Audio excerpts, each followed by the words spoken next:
शायद ऐसा एक्सप्रेसवे उत्तर प्रदेश को नहीं मिलता। मैं राइडिंग क्वालिटी देख करके आ रहा हूँ, पेरिफेरल रोड की भी और एनएचएआई की बनी हुई सड़क का भी।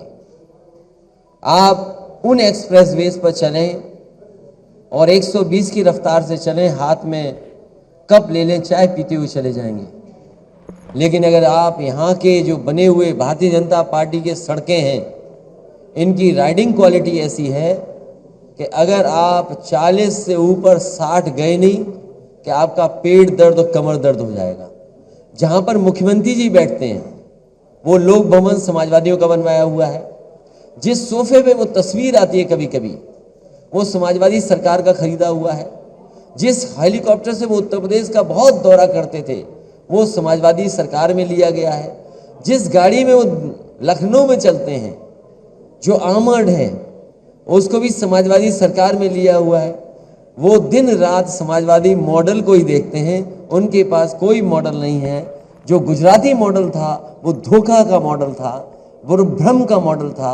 लोगों ने देखा जब विज्ञापन आया जेवर के एयरपोर्ट का, तो चीन का एयरपोर्ट की तस्वीर थी।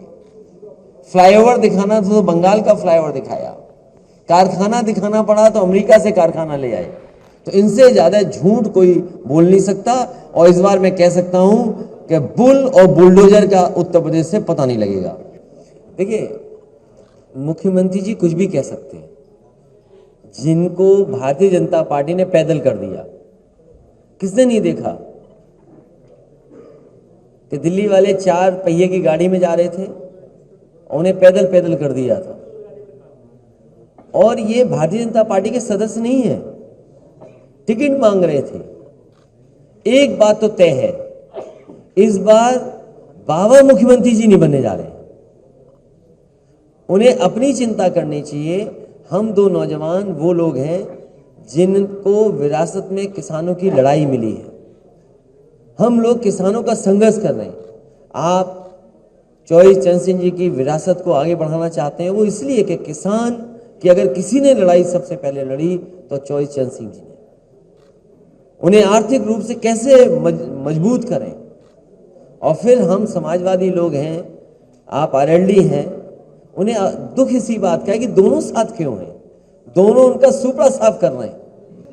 नहीं, अगर डायमंड सस्ता हो जाएगा तो देखिए किसानों के लिए कितनी बड़ी बात की, गरीबों के लिए कितनी बड़ी बात की। डायमंड सस्ता, जो बजट दिल्ली का जाने कितने लाख करोड़ का पास हुआ हो, बुलंदशहर के किसी किसान को खाद नहीं मिली, तो काहे का बजट है वो?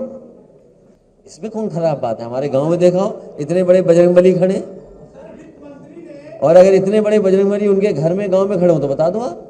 सवाल वो नहीं है, सवाल ये कि किसानों को खाद मिलेगी कि नहीं मिलेगी। आपने कहा आय दोगुनी हो जाएगी किसानों की, आज भी आय दोगुनी नहीं है।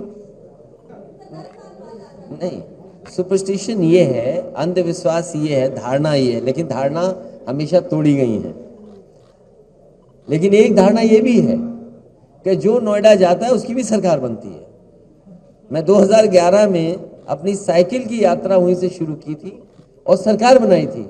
इस बार भी मैं नोएडा में इसीलिए जा रहा हूं कि आने वाले समय में सरकार बनानी है।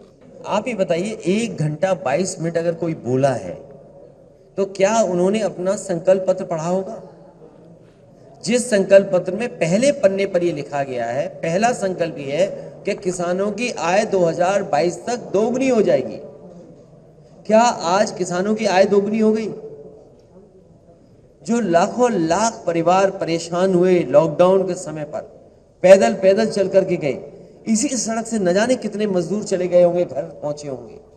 आज इनके पास झूठ बोलने के लिए भोंपू तो हैं जो प्रचार के लिए निकल पड़े हैं, लेकिन क्या उस समय मजदूरों की मदद के लिए इनके पास गाड़ियां नहीं थी? आज झूठ बोलने के लिए इनके भोंपू जा रहे हैं हर गांव में, दावा कर रहे हैं कि इतनी वर्चुअल रैली करेंगे। एक पार्टी जो वर्चुअल रैली कर रही है, इतना संसाधन है उसके पास, क्या सरकार के संसाधन नहीं लग सकते थे जब मजदूरों को अब उनकी जरूरत थी घर पहुंचने की? इनकी कोई उपलब्धि नहीं है, केवल उपलब्धि है झूठ बोलना। और जो जितना बड़ा भारतीय जनता पार्टी में नेता है उतना ही बड़ा झूठ सुन लो उससे। तुम उनकी बात मान ली है कि तोप बन गई।